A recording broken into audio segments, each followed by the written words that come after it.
ক্রেতা সংকটে ভুগছে দিনাজপুরের হিলি স্থলবন্দরে চাল আমদানিকারকরা।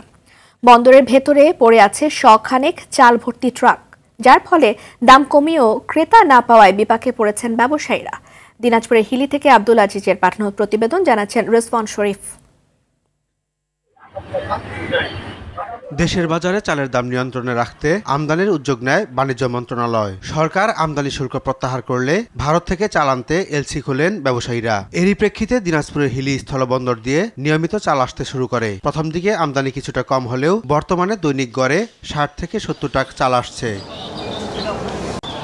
এদিকে আমদানি বাড়লেও পাইকারি ক্রেতা সংকটে পড়েছে আমদানিকারকরা। বন্দরের ভেতর দিনের পর দিন পড়ে আছে ট্রাক ভর্তি চাল। প্রতি কেজি চালের দাম ৩ থেকে ৪ টাকা কমিয়েও ক্রেতা পাচ্ছেন না ব্যবসায়ীরা।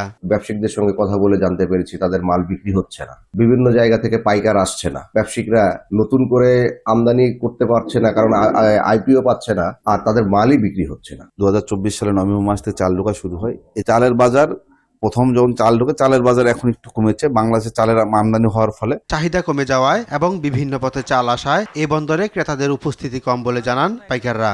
দেশে চালের দাম কম থাকা বিধায় মোকামে চাল নিচ্ছে না, বাইরে জাহাজে মাল আসতেছে, এজন্য মালের দাম কম। চাল আমদানির একটা বড় অংশ এই বন্দর দিয়েই আনা হয় বলে জানান এই রাজস্ব কর্মকর্তা।